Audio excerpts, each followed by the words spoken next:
Welcome to our Tuesday webinar session from the Department of Critical Care, Yashoda Hospitals. We bring forth these sessions regularly since almost 4 years.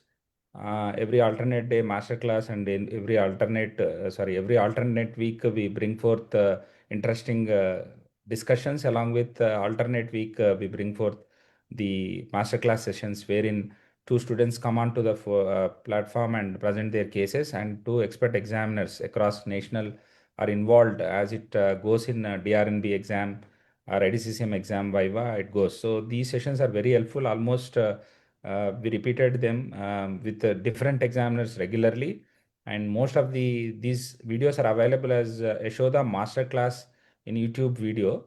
So most of them being accessible, and most of the students have given feedback, especially during their exams. These are very helpful.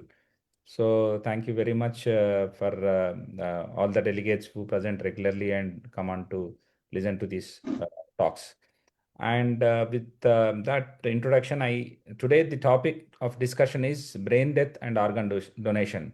So this is a very important thing where especially the clinical, ethical, legal, and even compassionate things are involved in one topic, because so many intricacies are there. Day in, I think day out, probably, especially in corporates, we do regularly these things. Probably other people might be exposed here and there. There are so many doubts, especially regarding this topic. So we go delve into the practical aspects of this. And if you go to the epidemiological point of view, the highest brain death organ donation happened in Spain around 49. Compared to India, it is 0.8 million per population, million population. So there is a lot of scope for improvement, because around 140 crores of population, probably there is a lot of scope. Bringing awareness among people also important. So anyway, I think without much delay, we go to the topic. Today, we have two expert panelists. Dr. T. Mohan Maharaj, sir. Is having a vast experience. Sir is the director of medical hospitals at Vizag. So I think when we discuss about the intricacies of this, sir has, I think, even legal standpoint also, sir, been exposed to different cases, and his knowledge definitely brings forth a lot of momentum in the discussion. And I welcome you, sir. Thank you, Kaladhar. Yes, sir. So I welcome Dr. Balasubrahmanyam. So I think without much everybody know his name in the city of Hyderabad. Especially, thank you. we enjoy the quizzes and all, especially during our critic and even national forums, and very active in academics. And I think his expertise will bring forth important clinical insights. So we have welcome Dr. Balasubrahmanyam. So we have with us two students, Dr. Kavya and Dr. Anant Swaroop. They both are DrNB students at Apollo Hospitals, Jubilee, Hyderabad. So they will go on presenting the case as it like an exam. You can interrupt at any point of time and discuss as it happens in DrNB or DM critical care, sir. So I urge to the delegates that if you have any doubts, you can just put forth in the chat box, and we can discuss in between also if required. So I think with this, we'll go forward. Dr. Anant and Dr. Kavya, please present your case. Good evening, sir. Good evening, respected panelists. Today we are going to Welcome. Welcome. Thank you, sir. Today we are presenting a case of brain death. It's a 28-year-old male brought to ER by bystanders in an unconscious state with alleged history of road traffic accident. It was a mechanism of two-wheeler versus two-wheeler head-on on 29th of July.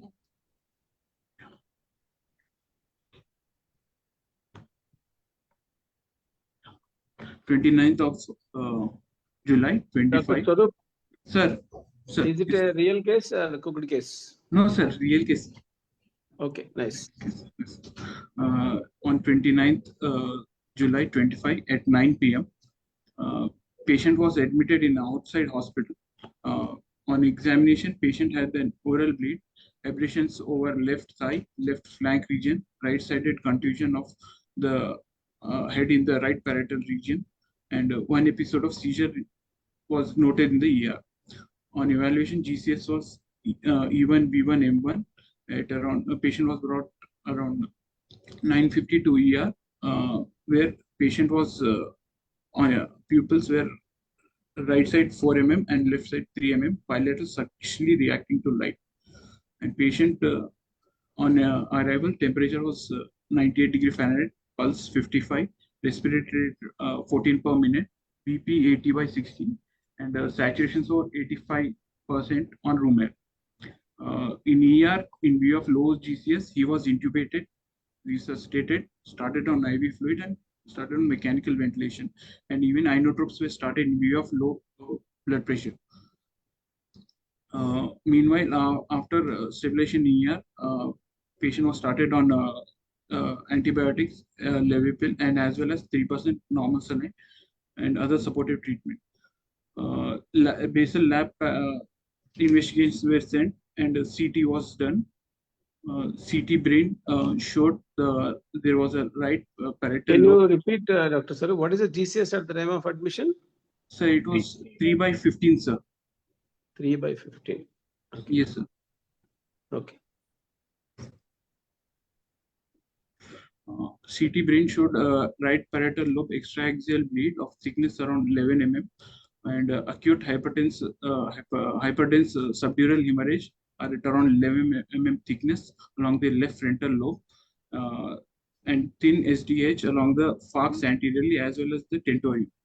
There was associated subarachnoid hemorrhage noted within the sulcal spaces bilaterally in the frontotemporal occipital lobes. And CT also showed a diffuse cerebral edema.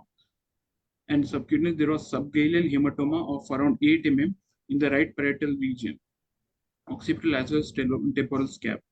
Here is the CT, sir, which shows the loss of gyri and sulci, which shows the diffuse cerebral edema, and even the effacement of bilateral ventricles with the SDH. Anant Swaroop, can you show me where is the loss of sulci and gyri? I can see sulci gyri in the first CD, first and second one. Where is the loss of sulci and gyri?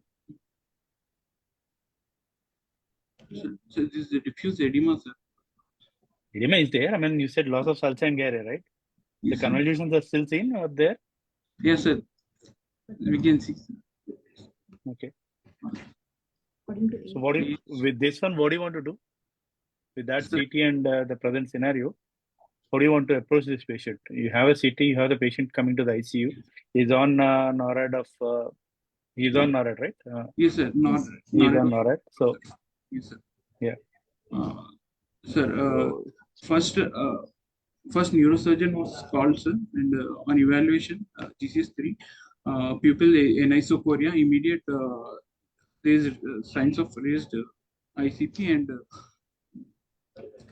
emergency craniotomy was planned. Before that, do you want to do anything?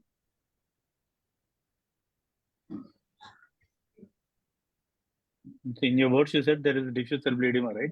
Yes, How do you want to treat that? How do you want to give 3% bonus? Yes, because of the raised. How do you want to give it? What sir. dose? How much? Do you want to give a bolus? Do you want to keep infusion? How do you do? What's your targets? We start with a bolus because there is already a. How much? Around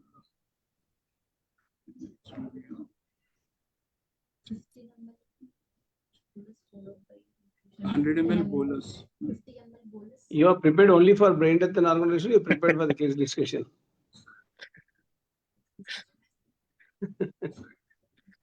In exam also, it's not like case discussion goes on. The case given, you have to discuss everything, no, Dr. Swaroop? Yes.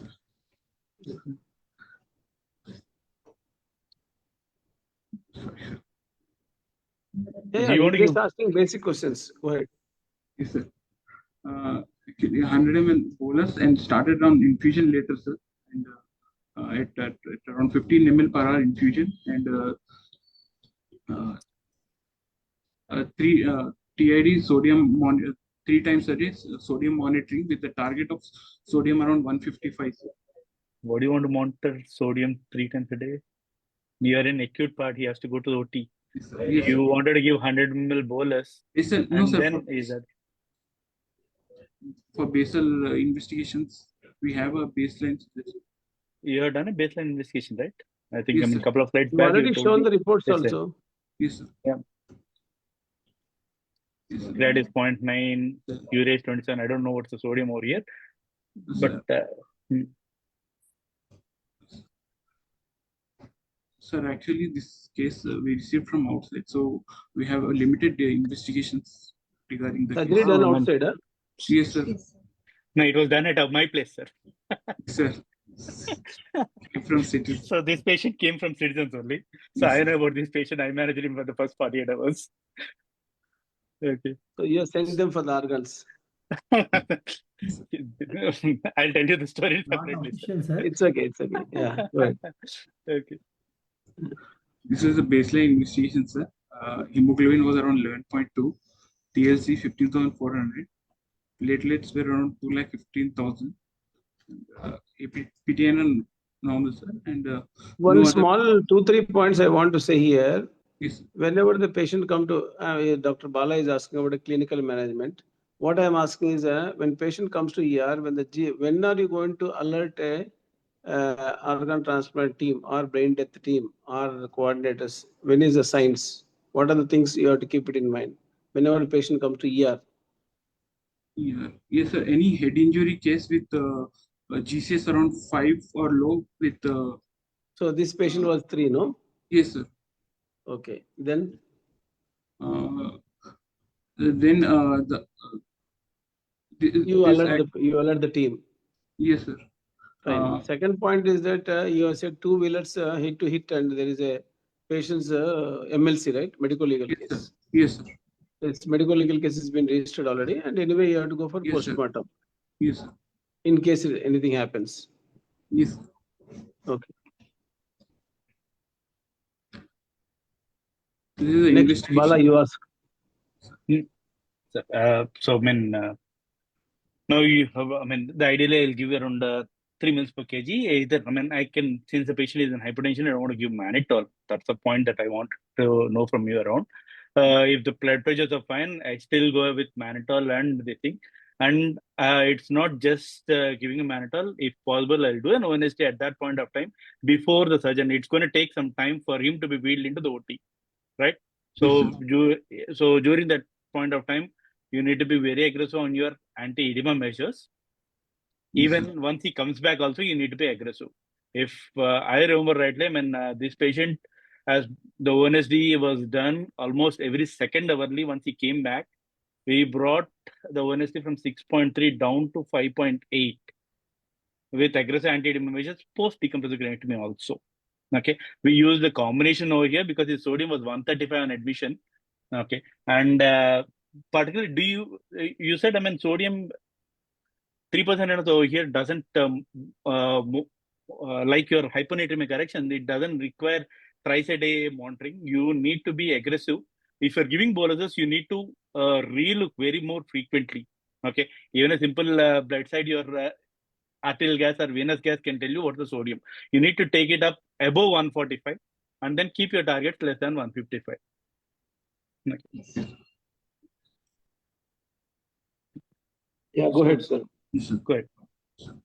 On CT, skull window, bone window also showed there was. No, you told no, sulcus area is not visible. You told, but sir, it's visible for us. What is the difference? Why you are telling that? Sir, Effacement of effacement- sulci is there, sir. ventricles, effacement of But ventricles is effacement of present. ventricles is there. And I can still see Evidence is- ventricles in the middle one. yes, sir. What happened to the basal systems? This is Mitogeminal systems? Sir, there was collections in the basal system, sir, which showed in the later seat, sir. Okay. It's purely effaced over here. The basal, in the last CT, you can see that basal system is completely effaced. It's more tighter in the brainstem part of the down part of your brain. I mean, more towards the pons. Okay, the point where you're the thing, it's more tighter. I can't see anything over here. It's much more tighter. So that's where I'll be more concerned and worried in the initial parts. Is it supratentorial injury or infratentorial injury? Supratentorial. Okay. Is there any difference in the management between those two? Sir, infratentorial, the aggressive needs to be is very ICP signs will be more evident in the Okay. and urgent management because anti-edema measures won't give much time because the immediate He was wheeled into the OT. I mean, we'll go with the flow. We'll go with the main topic. Okay. He was wheeled into the OT in the next 10-15 minutes. So you have given your anti-edema measures and he was wheeled into the OT. Go on. these are the on skull bone window. CT scan showed right parietal bone fracture extending into the squamous part of temporal bone, right orbit lateral wall, and greater wing of right sphenoid as well. And there was extension of fracture to the petrous mastoid part of the right temporal bone and right external auditory canal extend also. And there was hemotympanum noted and also hemomastoid on the right side. There was also a hairline fracture in the lateral wall of the right maxillary sinus and posterior wall of the left maxillary sinus. And fractures of sphenoid sinus were also noted with collection of blood, hemosinus. And CT chest showed small ground glass opacities in the right upper lobe posterior segment, basal segment of bilateral lower lobes, suggestive of pulmonary hemorrhage or contusion. There was a small pneumatocyst in the right upper lobe and features of blunt injury to lungs. Okay, post-decompressive craniotomy, the patient is back to you. How do you want to manage him? Pardon? Post-decompressive craniotomy, the patient is back to you. How do you want to manage him? So, post-decompressive craniotomy, first I'll put the timeline over here. He was taken up for surgery at around 1:30, 2 o'clock, and he was back to the ICU at around 5 in the morning. Okay.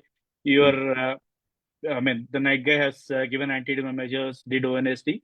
ONSD is 6.2 and 6.8. You came at 8 o'clock. Now tell me how you want to handle him. His bilateral pupils are 4 mm, not reacting. He's been sedated and paralyzed till that time. We continue sedation paralysis, sir, and we'll see for this invasive. You need to be slightly louder. I can't hear you, Kavya. So after giving a relaxant, your pupils are reacting? Not reacting. Not reacting. Continue anti-edema measures, sir. Kavya, I think you can come a bit near to the yeah. Speaker. We'll continue anti-edema measures, sir, and electrolytes will meanwhile. Sodium is 135, potassium is 4. Your ONSD is 6.2 and 6.8 still. Yes, sir. He is on 3% NS, 30 mils per hour. His sodium is 135 still. We'll consider mannitol also, sir. Okay. How much mannitol you want to give? 100 ml TID, sir. 100 ml TID. So you want to give one bottle now? You want to give a bolus? 100 ml stat followed by thrice a day, sir, mannitol. Why 100 ml stat?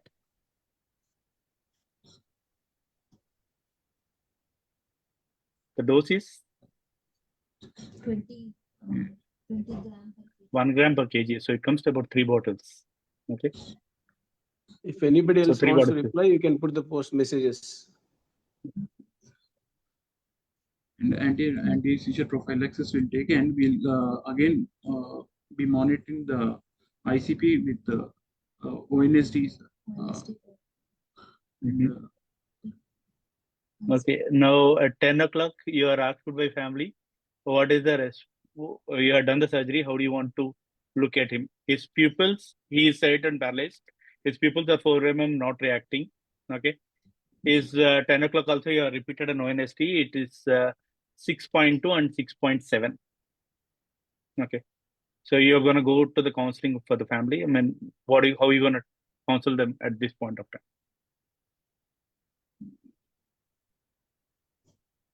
And your surgeon comes from behind and says that we'll stop sedation paralysis, because his pupils are not reactive. So how are you going to approach both your surgeon as well as the family? Sir, Sir, to maintain ICP, we would consider continuation of sedation, sir. For till how long? at least 24 hours. Sir, Can you speak louder, doctor? Sir, for at least 24 hours, we want to monitor this, the same Continue sedation. same treatment, sir. Same line of treatment, like anti-edema measures. We want to continue, like monitor hemodynamics meanwhile, and electrolyte disturbances we want to correct.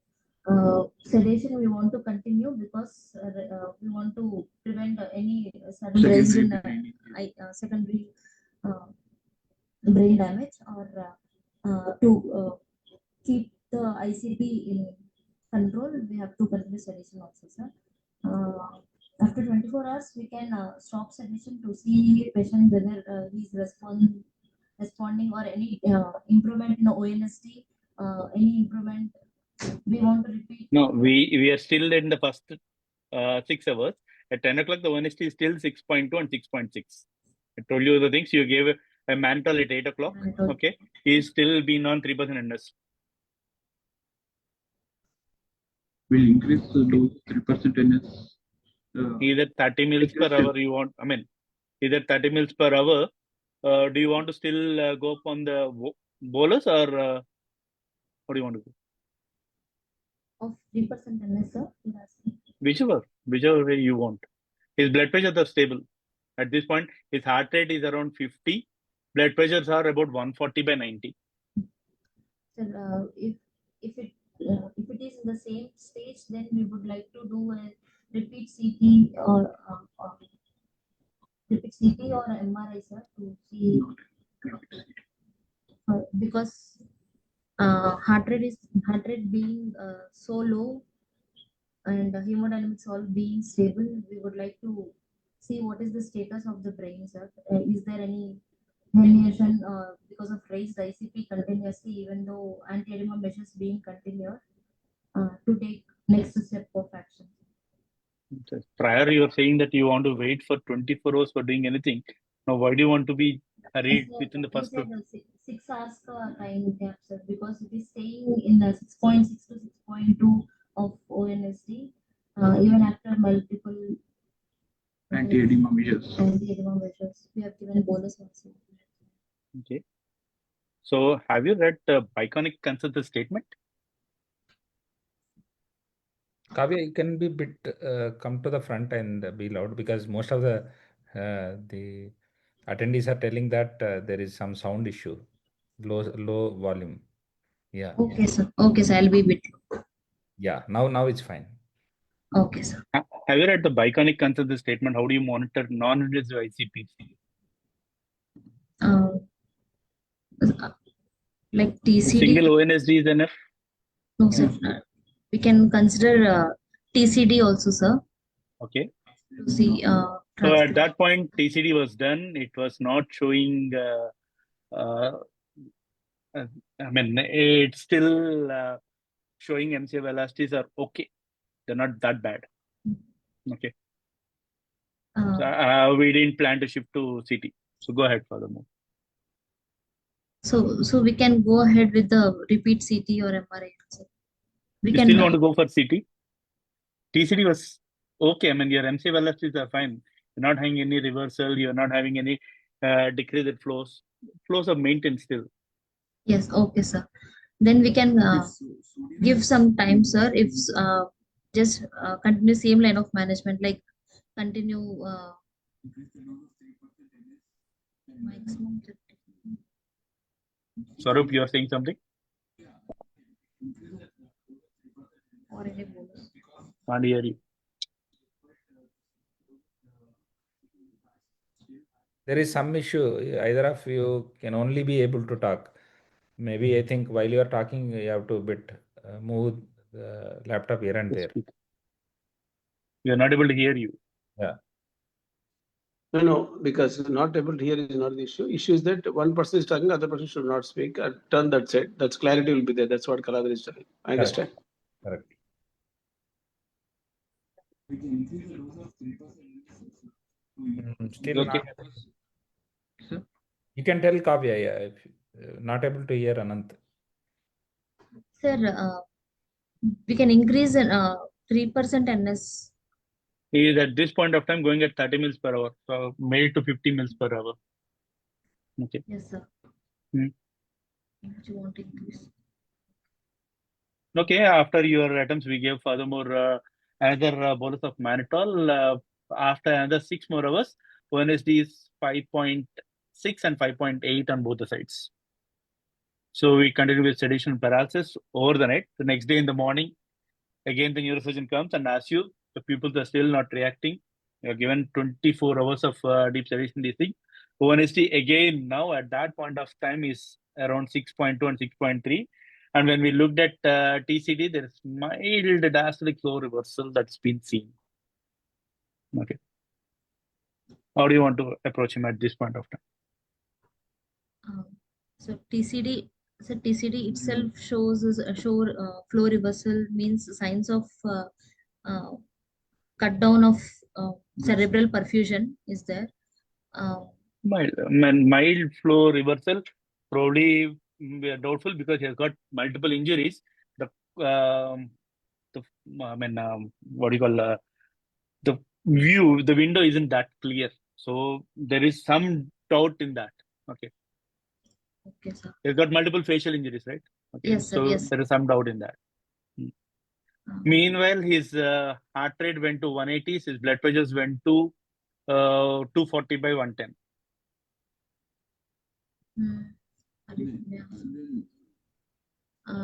Like, yes, sir, because it's evident of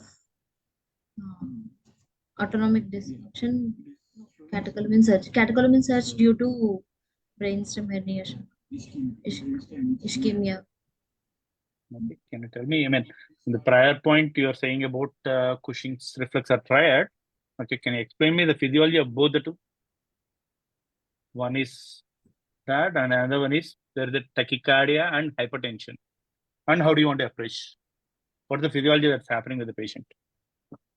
Like all this while patient's BP was more or less okay, sir, with the bradycardia, which is because of high ICP, raised ICP, which is a Cushing's reflex, sir. Now what is the physiology behind it?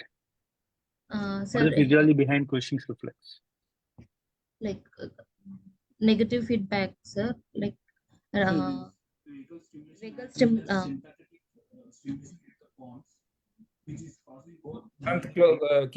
Keep laptop close to you and talk.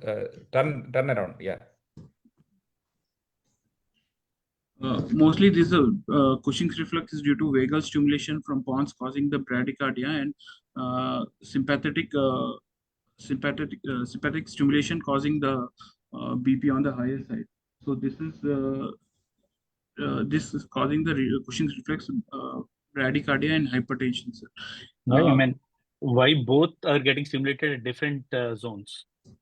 You're not saying that Cushing's doesn't mean that ischemia has gone to that point of it. Why both are getting stimulated? The physiology is not like that. Physiology is through some chemoreceptors, something else. Any other receptors?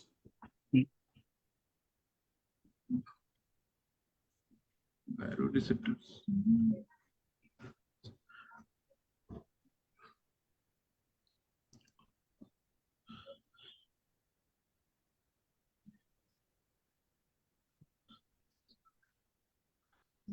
Come on, go ahead fast.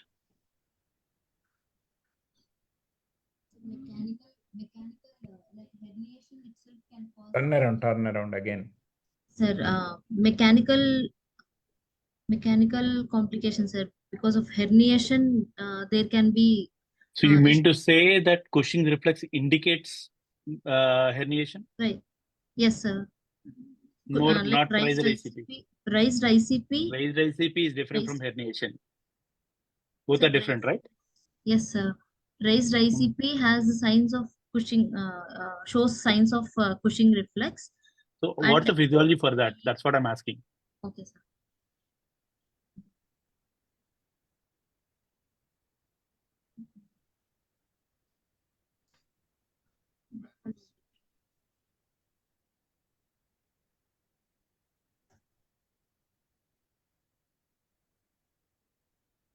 Actually, don't remember, sir. Sorry. Okay. After that, I mean, why do you think immediately autonomic system imbalance when I'm saying that there is only tachycardia and hypertension? Can you say what are the structures when you talk about brainstem and where the various important nuclei are there? I mean, this is in person to your herniations. Pons and medulla, sir. Midbrain, pons, medulla, right? Pons and medulla, yes. Okay. So what is there in pons? What is there in the medulla?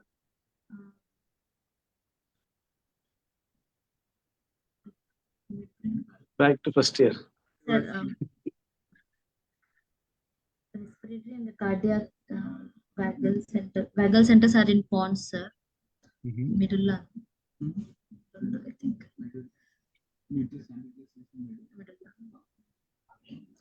Apneustic center is in pons. Respiratory center is in pons. No, we are talking in terms of cardiovascular. We'll go with the respiratory part slightly. We are talking more in terms of cardiovascular. Your catecholamine sum, you used that word, Increasing right? heart rate and blood pressure. Vagal is in a medulla also. Medulla, sir. Vagal center. So what happens if my brain stem pressure is increasing or ischemia is happening around? So first vagal goes off or first sympathetic gets stimulated or first vagal goes off? Sir. That's why goes means gets stimulated. So bradycardia will be there. Vagal goes off. Vagal has gone off. So what is there? Unopposite sympathetic, right? So that's the reason you will have tachycardia and hypertension. Yes. Okay. So how do you want to approach that? Short-acting beta blockers like esmolol and. Okay. So by the time you loaded up, this is what happened with this patient. Okay. By the time you loaded up levodopa and then got ready, this patient had a profound hypotension. Tell me what's happening with him. He had a profound hypertension. Okay. His blood pressures were down to 50s. So what exactly is happening? It's called widening blood pressure, pulse pressure. Yeah.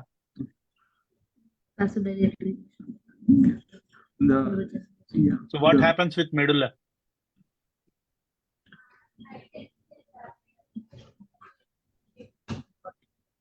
First, initial stimulation, profound ischemia is causing the stimulation, sir. Once the infarction or necrosis sets it, the patient will go into hypotension.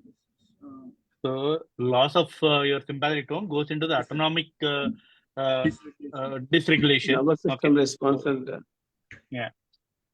So he went into profound shock requiring volumes. Okay. So usually whenever you're having tachycardia and hypertension, that's where you need to be very careful. If you ask me across, rather than get ready for levodopa, because you know for the last 24 hours, you've been struggling to get his ICP down. Okay. This guy in the next few minutes is going to go down. A few hours he may go down. So you always need to be ready with vasopressors and fluids. Okay. Because vasomotor center in medulla is gone, so that's why the profound shock. Right. Excellent. Excellent. You're on target. Right.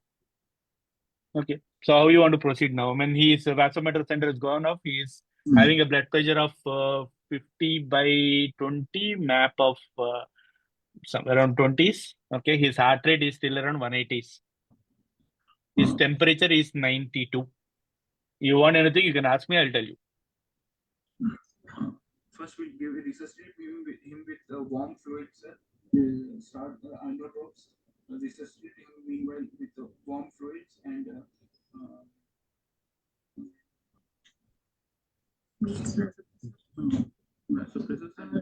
so you want to start him with what? You want to start him with which fluid?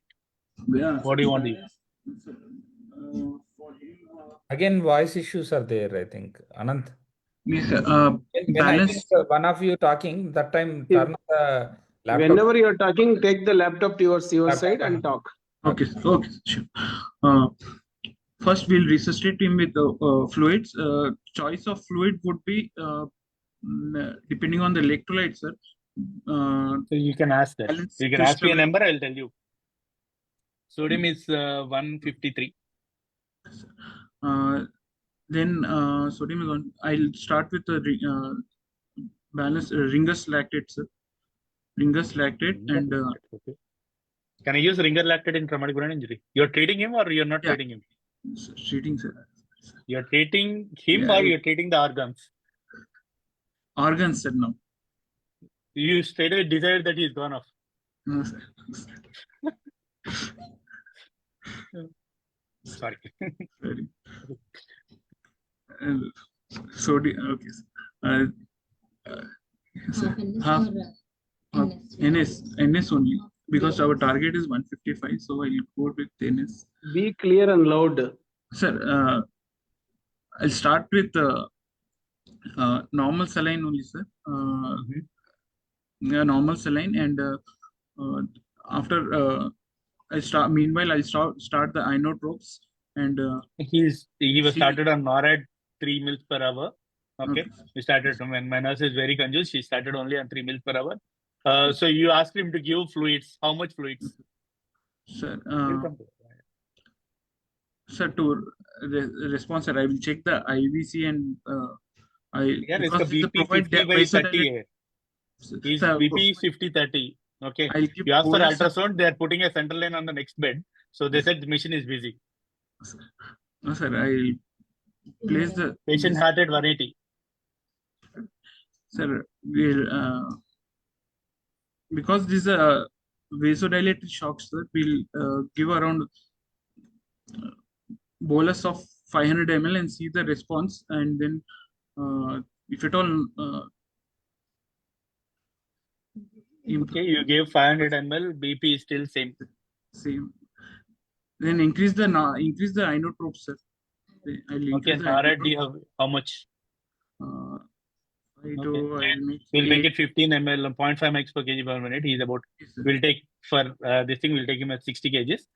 Okay. He's at 0.5 mx per kg per minute. Okay. His Then- BP is now around, 15.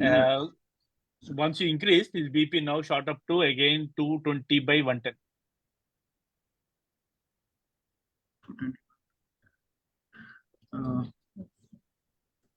So I'll continue the fluid and the this thing.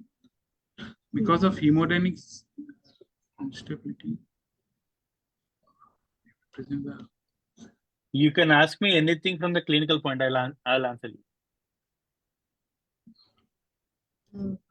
You want any investigations, any labs, anything related to the clinical condition? You can ask me.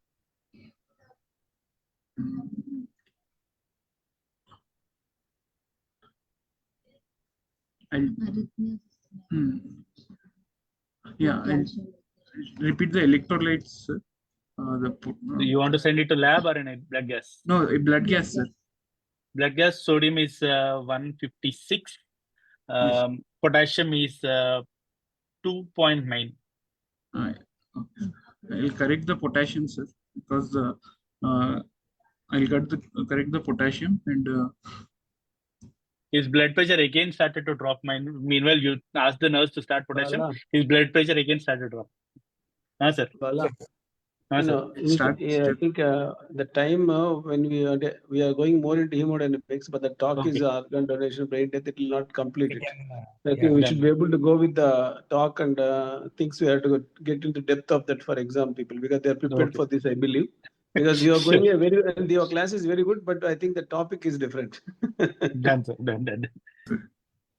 So, when you did all the things, you can go with your presentation. Sorry, Bala. No issue, sir. We'll go with the topic. Yeah. Post craniotomy, patient received to our hospital on 31st on the POD1 at around 10 p.m. for further management. We received him on mechanical ventilation, brain circuit, and pulse was 122 on receiving, and BP was around 110/70. Saturations were 100%, and pupils were 5 mm and not reacting to light. We continued the same monosef and levipil, and NORAD also started. Then we got a CT brain. CT brain showed us this picture, sir. Effacement of ventricle and Here you can say the first answer. yes, sir. Yes, effacement of ventricles with the midline shift to more than 8 mm, and there is good demarcation of the near the basal near the posterior cranial fossa also. Okay. How do you want to proceed from here? You have done the CT. You got him to your ICU. Heart rate is 122. Blood pressure is 110/70 on 10 mils of NORAD. That's what you said, right? Okay. Yes, sir. Okay. How do you want to proceed further? Sir, first we counsel the family regarding the prognosis. Yes, sir. And meanwhile, we continued the same anti-edema measures and anti-epileptics and other supportive medications. What Can you tell me what the prognostication sodium? score do you go? Pardon, What sir? is the prognostication points you have? Prognostication score. Like what are the things you have point? Like for example, in ICU, you go for Apache score. Here, what are the things you combine and score?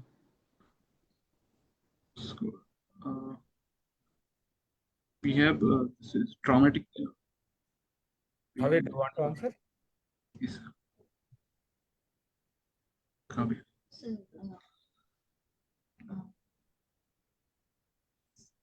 prognostic scores you're asking. What scores? No, how do you said you want to proceed? Yes, sir, prognosticate the Anant patient. Swaroop told that he wants to prognosticate. No, Balasubrahmanyam sir asked, what are you going to do next? He said he wants to prognosticate. On what basis you are going to prognosticate? Force.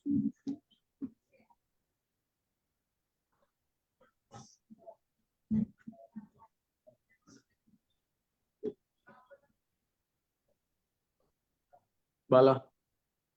Good.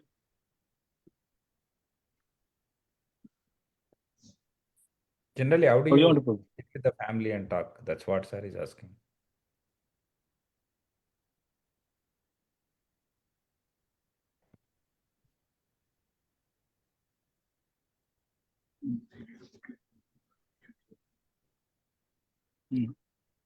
You maintain How do you silence want? for Do some you time. want to? You want to do any other thing? Because to keep the set ground correctly. To show the empathy.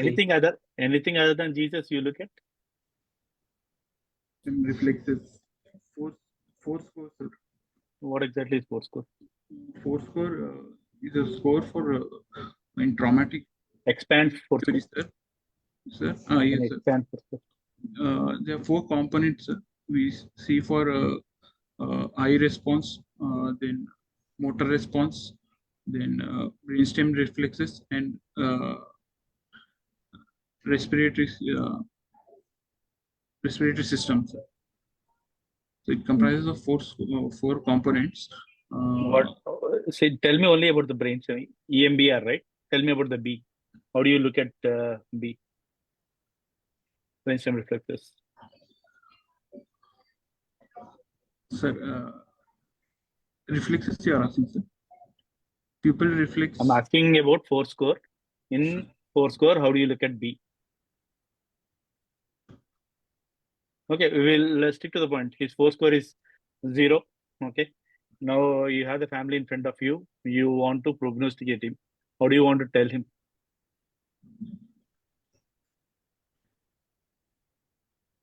So first we'll ask injury and what is the You know about the history and everything. Now he is in front of you after 2 days of treatment on outside hospital. Yes, sir. Now he comes, you have the CT. Yes, sir. Okay. From now, I mean, how you want to plan furthermore? Okay. Your team, your management, and how do you want to prognosticate the family? He just came to you.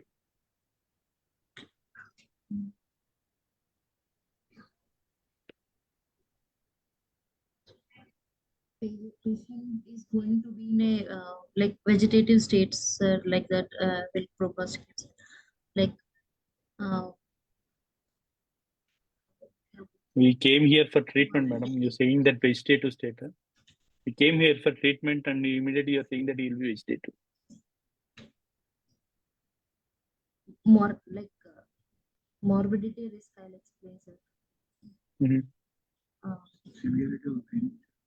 And Sir, they are trying to explain to the family about the prognosis, saying that when his 4 score is 0, so he doesn't have any brainstem reflexes. Four So score they is are 1, 2, 3, 4, huh? Dr. Anant Swaroop? Sir? 4 score means 1, 2, 3, 4 or 0 to 4 or what is this? Sir, it will be what are the That's lowest why scoring Bala 4 asked scores? what is the Lowest full form of 4?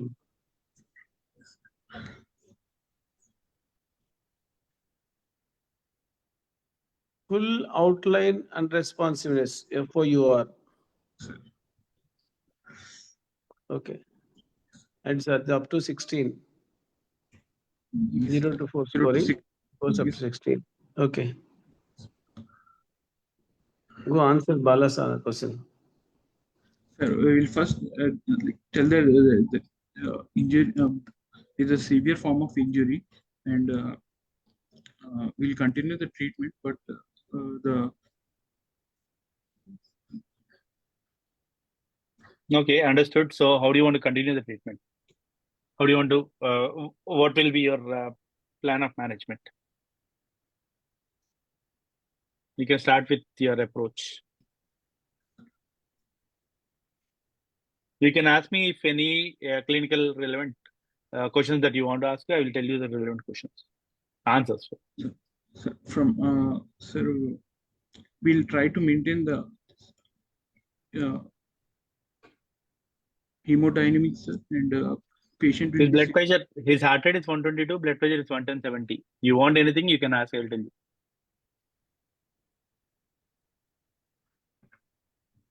uh, mm, Okay, I'll give you a clue. His urine output in the last 4 hours during the transport period is close to around 2.5 liters. so is urine output. So this shows that there is some patient is slowly going landing up in a diabetes insipidus, central diabetes insipidus, where the urine output is more than 200 ml for 2 hours. So post-traumatic brain injury, that will be suspicion for a. Is it more than 200 ml? Is same for someone who is 100 kgs and someone who is 50 kgs? What is the cutoff for urine output? Sir, more than 3 ml per kg. Okay. The idea is you have to maintain any urine output less than 2.5 ml per kg per hour. Okay. If it is more than that, for 100 kg, if it is more than 250 for more than 3 hours, that's where you'll be worried. Okay. Right. We'll check for urine osmolarity and You send those labs. serum Anything else? Serum sodium is 170. Anything else you want to ask? Sugars? Sugars, yes, Yes, sir. Sugars are 570. You want any other things, you can always ask. I'll tell you. He's in your ICU now. You are You are managing. telling all the odd numbers, 570 sugars, they are not going to accept it.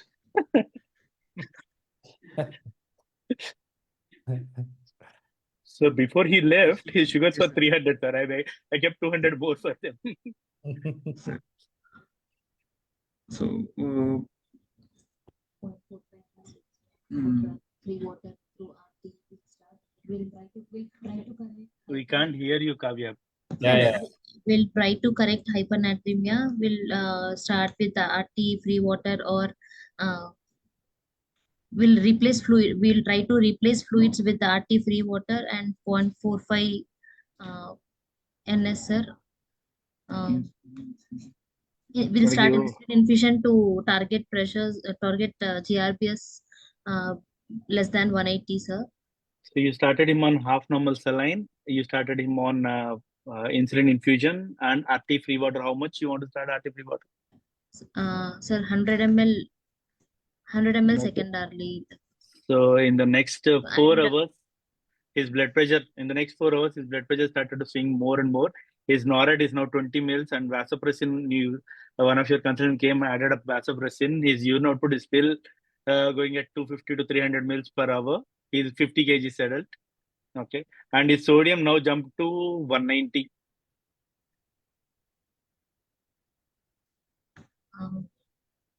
We'll switch from 0.45 NS to 5% dextrose, sir, and we'll try to manage with the insulin correction, sir, for the sugars, and we'll continue hypernatremia correction, sir. Desmopressin already vasopressin is there. If BP or 220, sir, you said. Hello. Sir. Dr. Balasubrahmanyam, you're in mute. Yeah. You're in mute. Not able to hear you. Yeah, yeah. BP is 80/40 on NORAD 20 and vasopressin 1.8 ml per hour. Okay. Maintenance fluids will give, sir, 5% dextrose, like 200 ml per hour, like that, sir. Yeah. Hypovolemia is the possible reason, sir. So we'll give fluids or correction only, sir. 200 ml per hour, 5% dextrose with insulin on flow, with the continuation of inotropic support as going on. Okay. So 24 hours gone now. I mean, you have not started any sedation. Now, sir is there with you. You want to do, there are no spontaneous breaths. Okay. So Yes. you want to go ahead and talk to the family. Sir is also there. Okay. So take it there.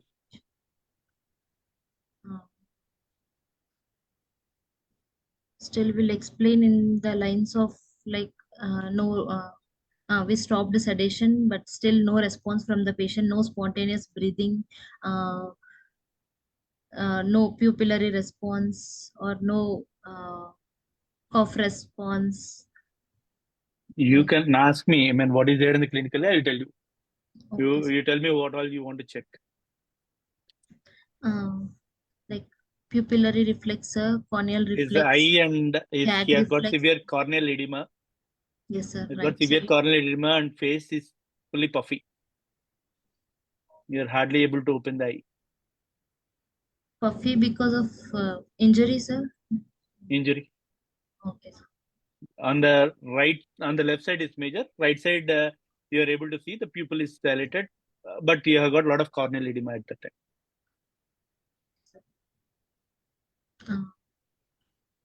Cough reflex, gag reflex. No cough, no gag.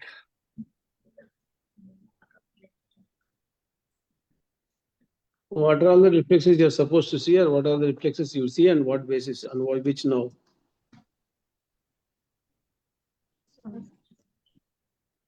Sir, pupil reflex will see with afferent being the optic nerve and efferent being the oculomotor nerve. We'll see the pupillary reflex. Then we'll see the corneal reflex, where the afferent will be the ophthalmic division of trigeminal nerve, and motor will be the facial nerve, and corneal reflex and gag reflex. For that, afferent would be the glossopharyngeal nerve, and the efferent will be the vagus, sir. And same for the cough reflex also, sir. And oculocephalic reflex, where the nerves 3, 4, and 6 will be assessed, and dorsal reflex, oculocephalic reflex, and vestibular. We'll do a cold caloric test where the afferent will be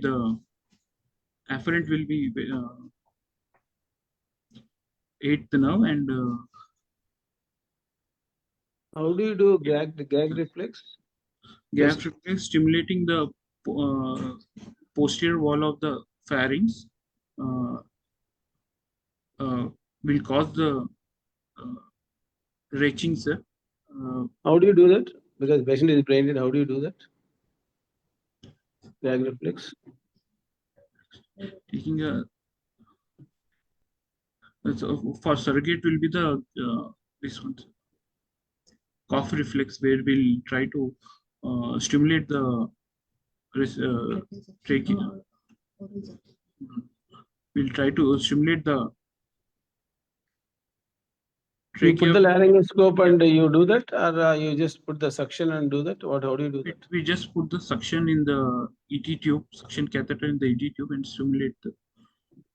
So already patient is relaxed. No, how do you know? How do you know that the patient is? We stop. Sir gives. Stop the. We stopped relaxant the moment he Right. left my office. Yeah. He was not for the last 12 hours. He was not on relaxant. Yeah. So then is there like, for example, you put a scope and put the throat and touch it, or you just put this?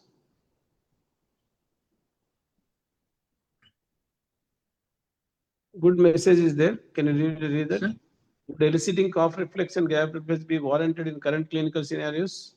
No, sir, because it will raise the ICP of the patient, intraoperative pressure. No. If the patient is brain dead, you're thinking what is the range of ICP, will have any issues? See, now you are thinking that you want to counsel the patient attendance, you are confirming the brain death. No, Yes, sir. it is not that you are doing it. Yes. So as the question says in the chat box, that is a clinical scenario is coming. So is required or not required? You are requiring all the, see, as per there are rules of confirmation of all the nerves you are testing. Yes, So what is the difference between brainstem death and brainstem death and brain death? Another Bala asked a question. If desmopressin is not available, what is the next option? Vasopressin. Okay. Do you follow the septic shock dose, or can you go up on the dose in vasopressin? Or do you want to titrate your vasopressin in this scenario? So we can titrate, sir. Like if BP is low, then we have to titrate to. Not able to hear. Turn the computer, speak loudly. Sir, if hemodynamics are the reason we have started, then we have to titrate only, sir. If patient's hemodynamics are stable, then we can give a. He's producing urine output close to around 250 to 300 ml per hour.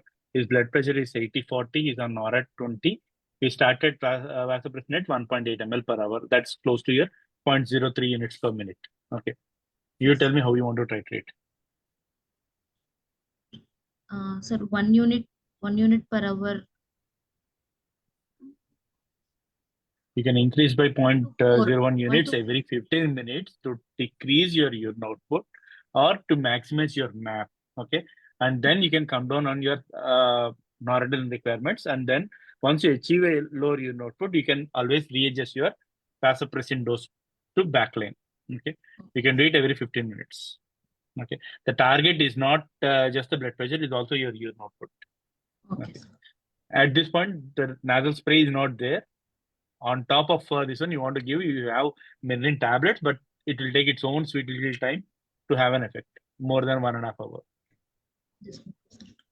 Okay. Sir. Sir, for cough reflex, we will see with the tracheal suctioning only, sir. Cough and the gag reflex. We'll do with the tracheal suctioning with direct Yonkers in orally types. How do you do cold calorie test? Sir? How do you do cold calorie test? No. now we are not doing that. He told, no? Swaroop told, no?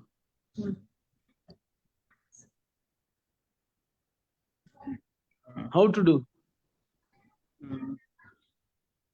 Usually, we cold caloric test. We put a cold saline in the around with the 50 ml. Cold means 20 degrees. 20 degrees is also cold, no?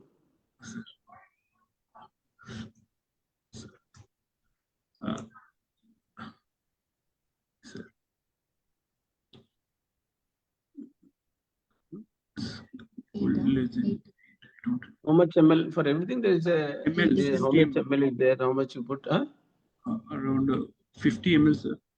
50 ml. Where do you put 50 ml?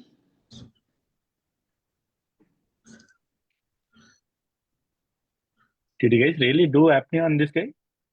Apnea we did. No, I mean, did you do all the assessment? I mean, what I mean to say. Did you do any of these reflexes? Did you assess? We see the oculocephalic reflex and pupillary reflex, mainly pupillary reflexes. Only pupillary. You didn't see other cranial nerves? Gag we see. Sorry, cough reflex we see.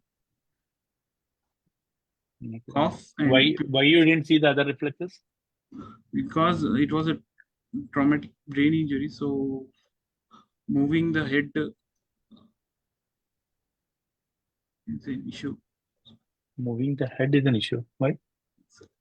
Brain dead fellow patient is doing the heat. What is the problem with you?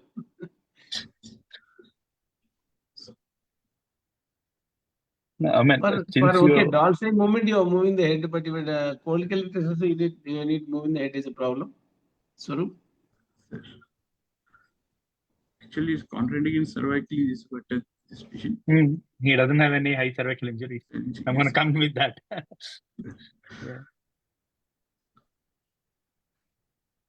Okay, I'm going to put you a straightforward question. Any of one of these reflexes, I mean, you're not able to assess your 10 cranial nerves. Okay. How should I proceed? I mean, you're not able to do any cranial nerve assessment. How should I proceed? Is there any guidance for that? What guidelines do you follow? Sir asked one question back to me. What guidelines do you follow?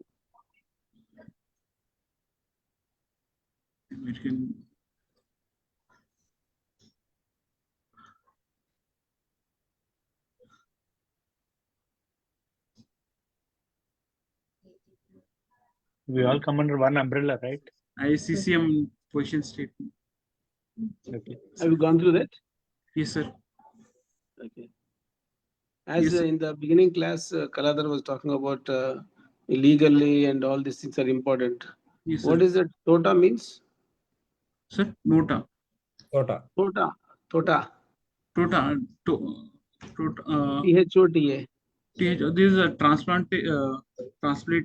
Transplantation of Human Organs Act, which was passed in 1994. Human Organs Tissue Act. Tissue.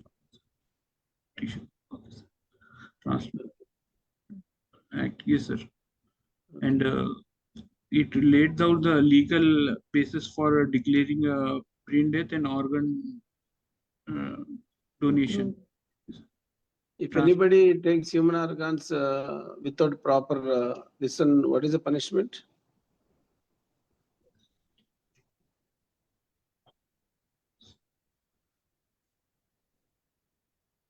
Anyway, I will not waste time. It's a minimum 5 years, maximum 10 years of imprisonment, minimum 20 lakhs, maximum 1 crore of fine.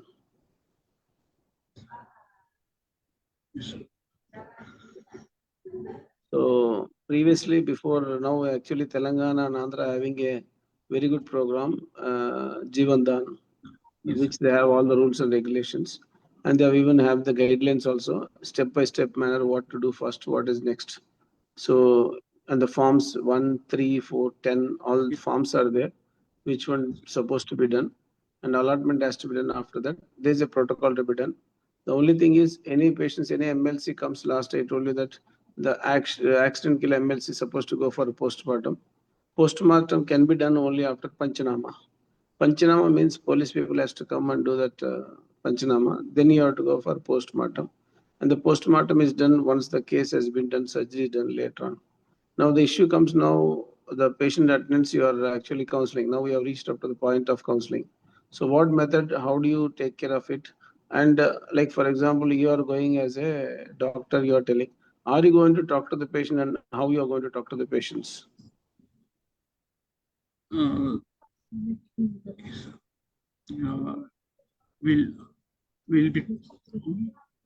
be talking about the patient's prognosis only, sir, regarding the transplantation and all this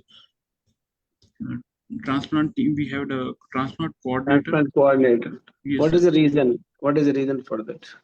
Because if a doctor talks to the patient regarding not only conflict of interest, simple. If the doctors, as per the study, if the doctors communicate to the doctors' patients' attendance regarding the organ transplant, the conversion rate is only 30%. If the coordinator is going to talk to them and have the proper protocol, then 70%. So this is the difference of organ transplantation percentage from the donation acceptance and going on. As immediately beginning itself, Karadar told, 49% is in the country where they are able to do, and where we are only 0.8% is, which is less than 1% in India. We are doing it. So to increase it, what are things we are supposed to do? It is not only identification of brain death in the early, but awareness of public, awareness of fraternities of all the fields are more important. And anyway, once this again discussion comes, and when you're talking to the patient attendants and those people, again, we have to follow the guidelines of breaking the bad news. So breaking the bad news steps has to be followed. Communication Skype protocol has to be followed. Spikes protocol, right? Right. Yes, the spike protocol. So that has to be followed clearly. Then again, I mean, every step in this, because in due of time, I'm just talking all these things. Anyway, you are all following it. So, and now it has come to the brain death discussion has come. Now go step by step manner. And as Dr. Bala is asking, if you are not able to do all the things, whenever there is a nerve, sir, you're not able to monitor, you're not able to elicit the thing, what is next you're going to do? Am I right, Bala? Yes, sir.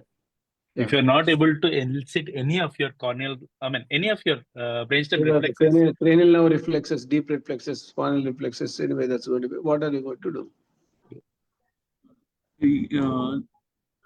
We go for ancillary tests, sir, to see. Okay, so we'll come to that point. That's the right answer. Okay, we'll come to that in this thing. Now you want, so this patient was given fentanyl till 12 hours prior. So how long do you want to wait? He was given fentanyl, he was given midas, his creatinine is now 3. Okay, how long do you want to wait before you want to proceed and do any assessment? We'll wait for around 5 half-lives of a given drug, sir. So in renal failure also? Sir? In renal failure also? No, sir. No, sir. We increase. We have to increase. We have to wait for longer, sir. So how long? Sir, in prerequisites, they around for drugs, they give a time of 50 to 100 hours, sir. Even 50 to 100 hours. So what the 2023 guidelines say is you need to wait at least 5 times more than your 5 T-halves. Yes. Okay. If you look at fentanyl T-half, it's about 2 to 4 hours. So 5 times more that is around 20 to 24 hours. Okay. So probably you need to prolong it for a day more. It depends upon how long you are giving the infusion and then take a call on about that, since we don't have a TDM. No. So you checked all those things. What are all the other prerequisites that you want to look before you proceed for apnea? We have to see that normothermia, the temperature should be more than 36.5 degree Fahrenheit and degree centigrade, and blood pressure, hemodynamics should be stable. Systolic blood pressure more than 100 mmHg, and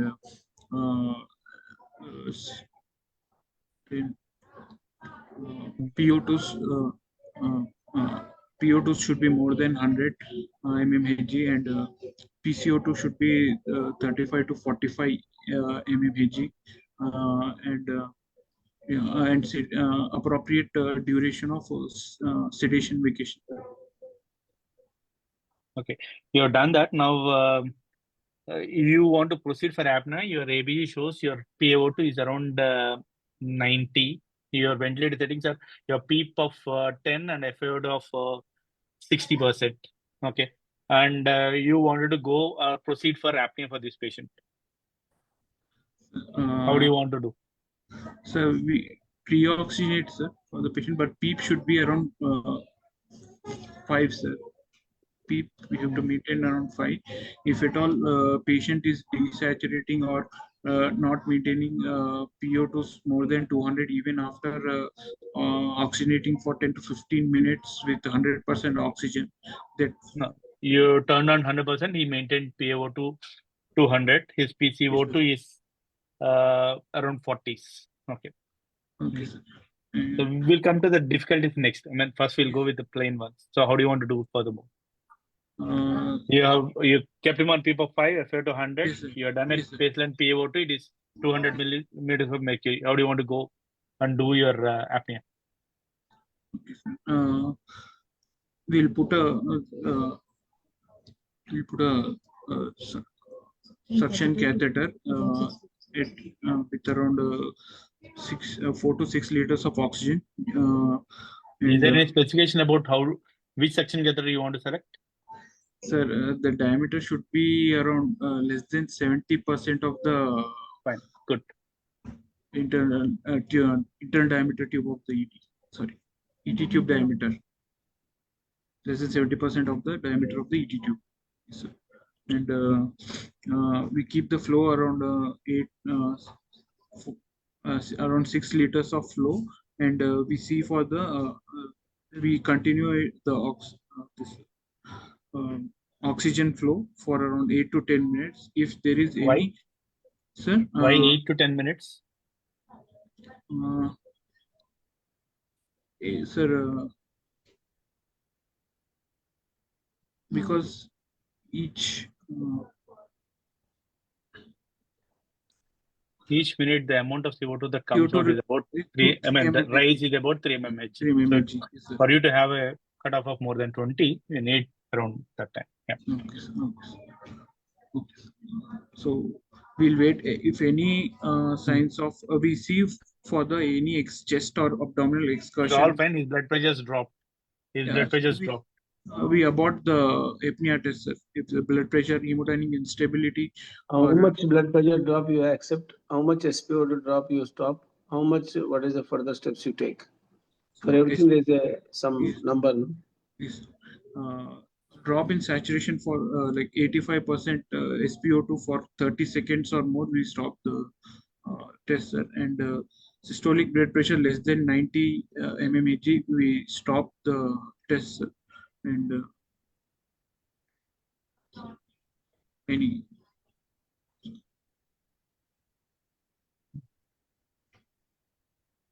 So, I'll just try to complicate you slightly over here. I mean, your hemodynamics are fine, but this patient, no, Yes, once he came to you, had seizures. Okay, sir. He had GTCS. Yes, You sir. started him on thiopentone for controlling the seizures. Okay. Now, how do you want to see? I mean, this is 5 days after your thiopentone bolus. Your EG has got burst suppression, but he is not responding. Okay. You stopped thiopentone almost 48 hours back. Now, how do you want to see the scenario? How do you want to do the test now? Can you rely on your apnea now? No, sir. No, sir, because it doesn't fit the this thing prerequisite. It doesn't fulfill the prerequisite of appropriate sedation vacation, and we will go for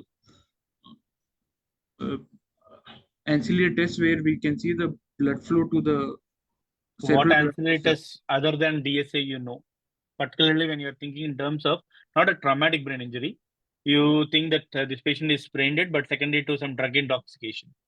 What ancillary tests that you want to do other than DSA? Yes, it can be a drug.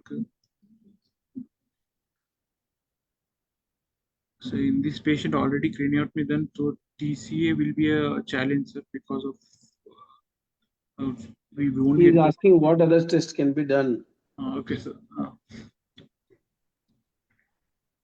So, CT angiography, MR angiography, and yeah.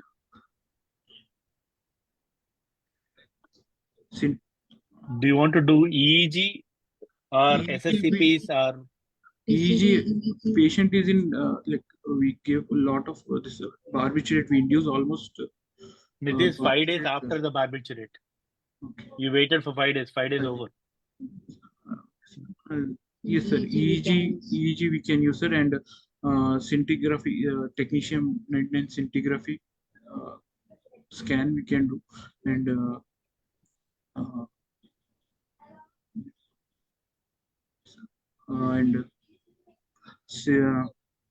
The answer is, I mean, whenever you're suspecting drug poisoning, you need to look at evoked potential. SSCPs don't get affected with your drug intoxication. So particularly in case of drug intoxication, you may have all erroneous things. Okay, there the one that can help you out is SSCPs, even before you think that you can shift the patient for a DSA or angio. Only when you have a medical legal issues, all these things you're doing, otherwise you're not doing this. So what is sufficient? Apnea test is sufficient. Yes, yeah, who has to confirm the brain death? Brain death is confirmed by the brain death committee, sir. It comprises of 4 doctors. In the beginning, who can do? Pardon, sir? The treating doctor cannot confirm to the death. No, yes, sir. The primary treating doctor can be in the panel, sir. But how?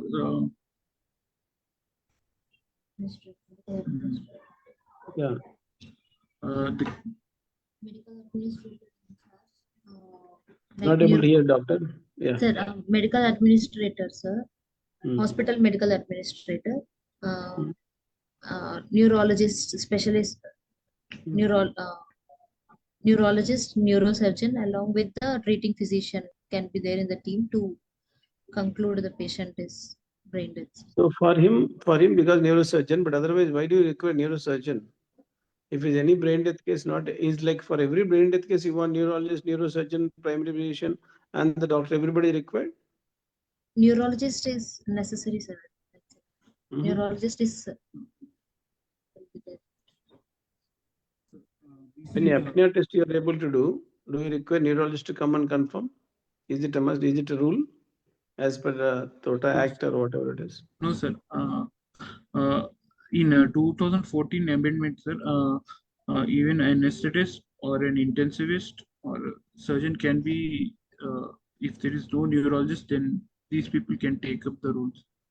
Okay. Yeah. I think we discussed it, sir. I think most of the... Anything to add, sir? Dr. Balasubrahmanyam, anything to add from your side? The slides, some more are there. I think they want to present or something. Yeah.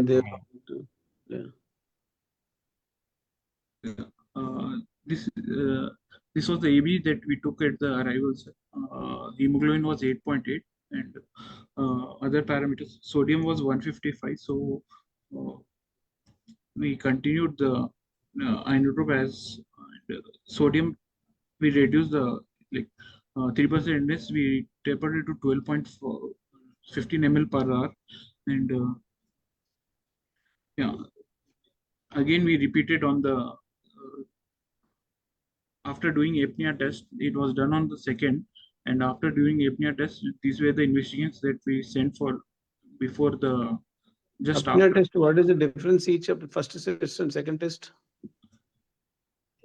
Duration. Duration 6 hours. 6 hours duration gap between the apnea for adults. For adults. Why 6 hours?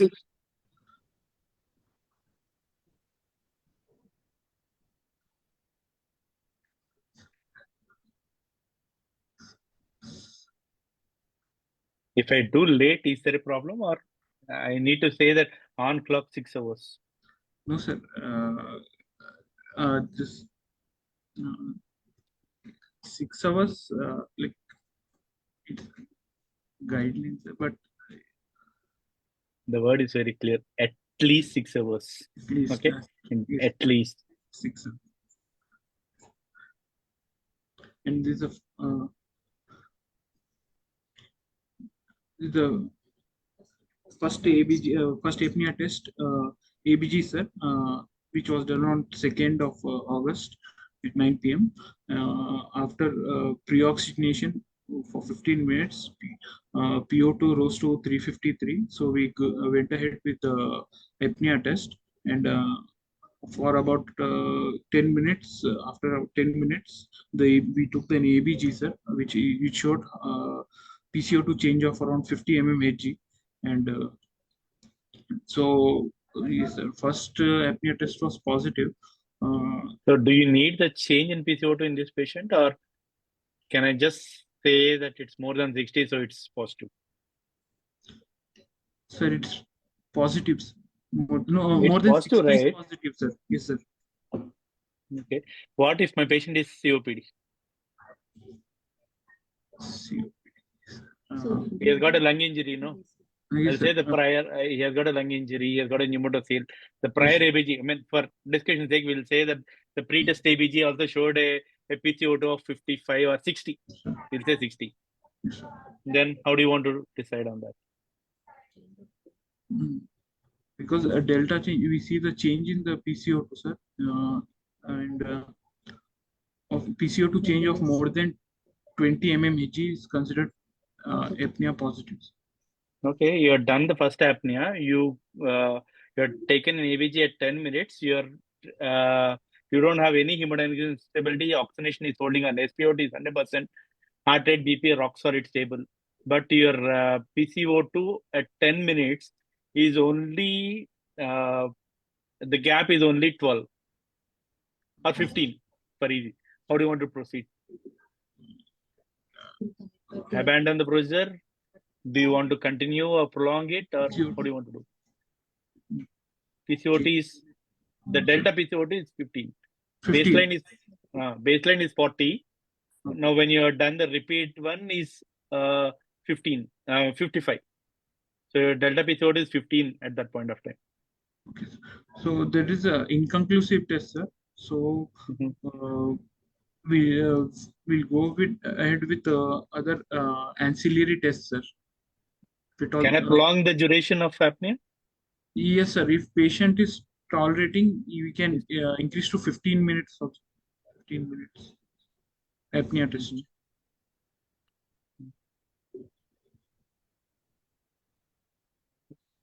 Up to 15 minutes.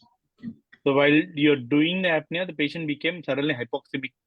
Yes, okay, sir. the sats started to drop down, but they were at around 90%. They're holding at 90%. Okay, you're worried slightly. How do you want to do furthermore?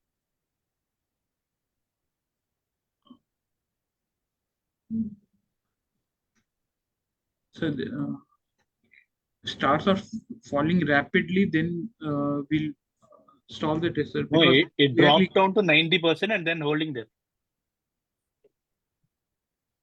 Holding.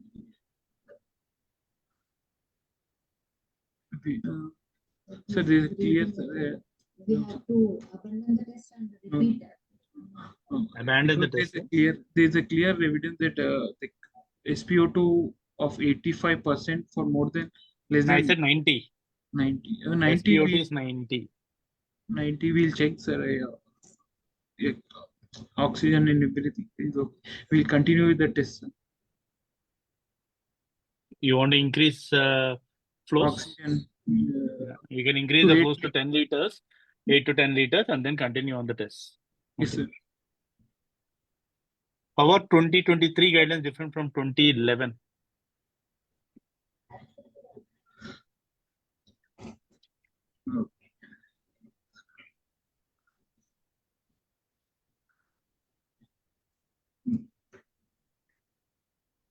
Don't know, sir.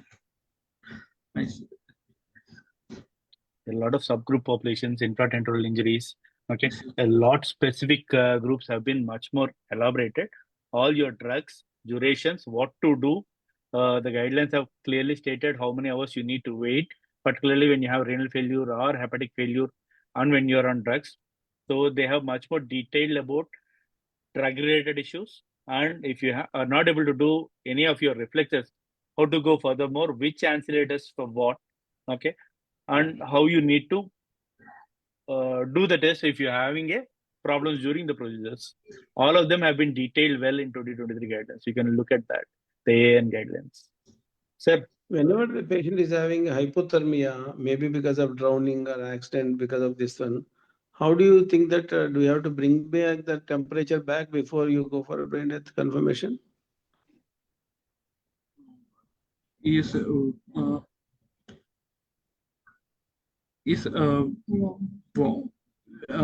during this station, all the measures should be taken to optimize the temperature, giving warm IV fluids, warm blankets, and all the precautions should be taken to maintain a normothermia before doing assessments, apnea test.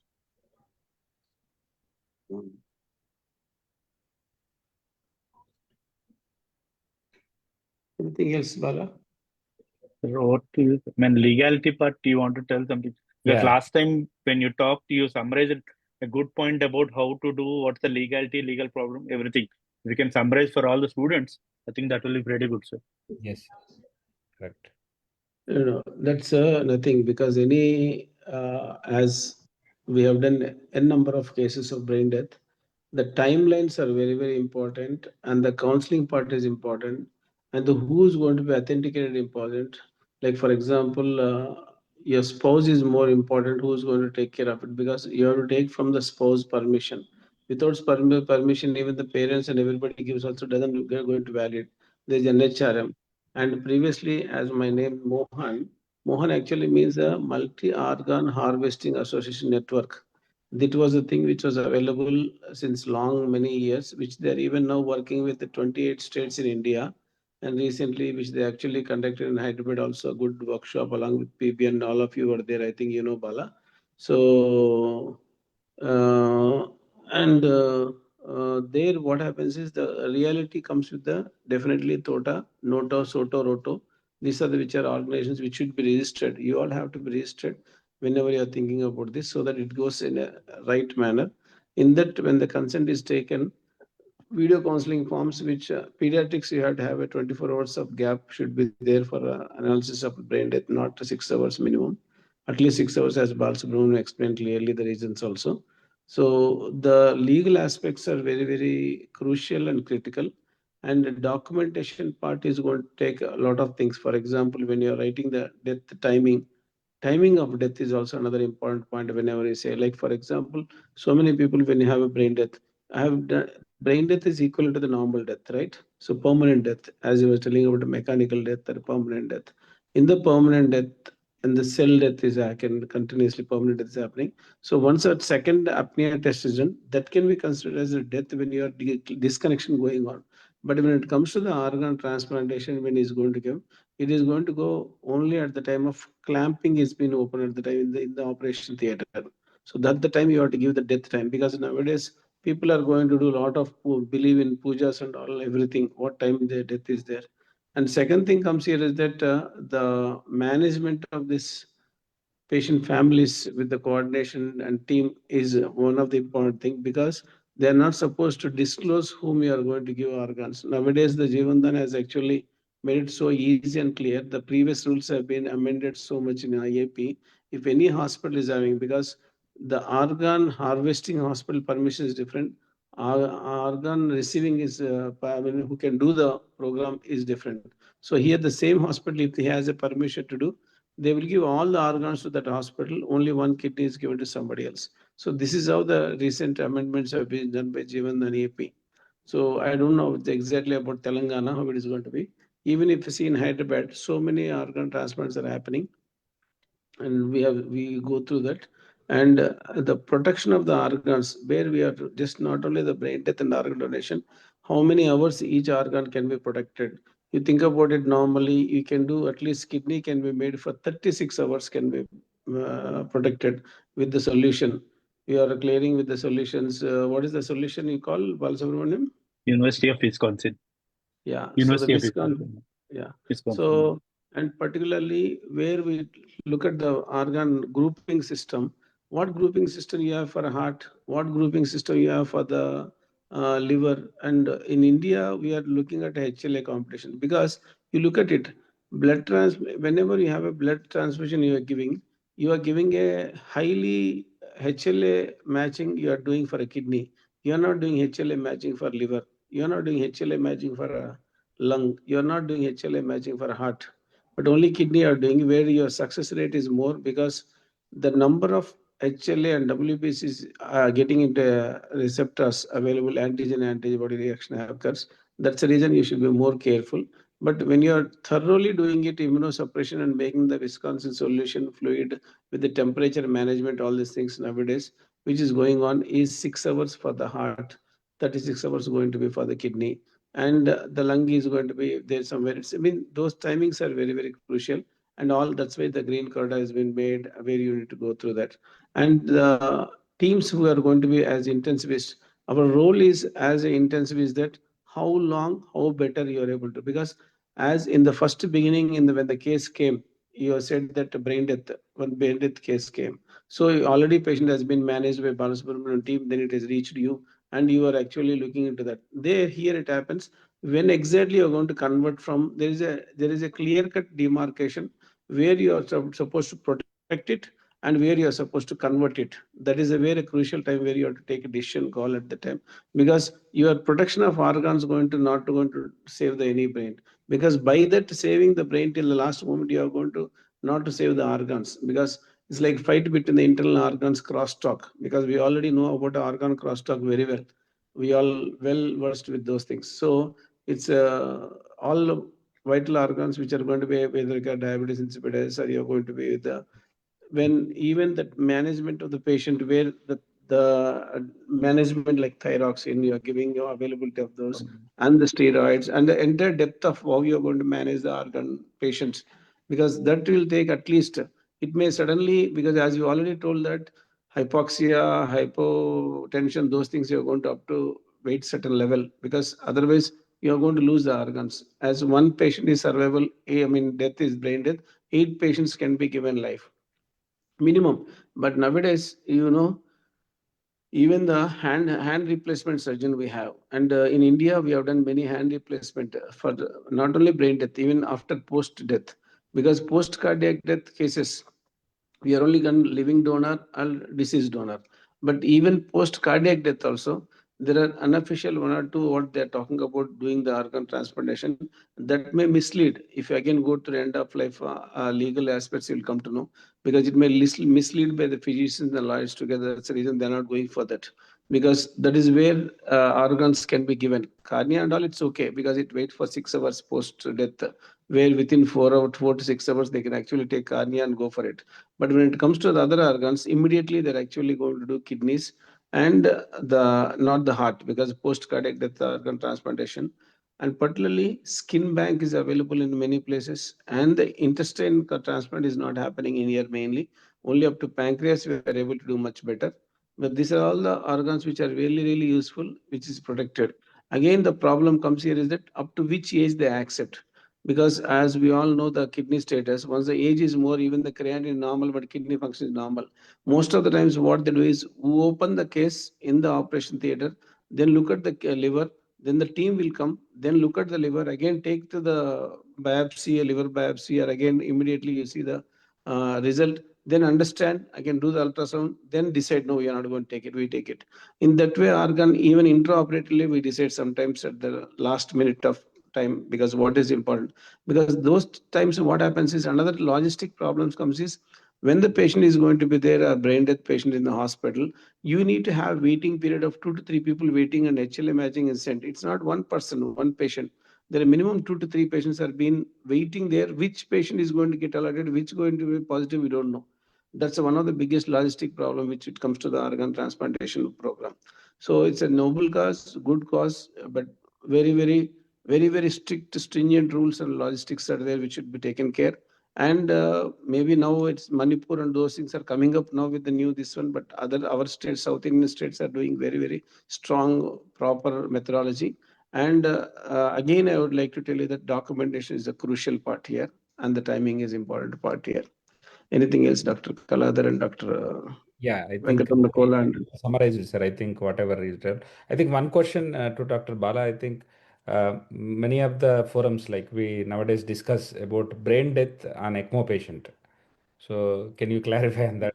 very Again, important. As soon as you see in that what happens, Kaladhar, is simply is nothing but a sweep gas flow.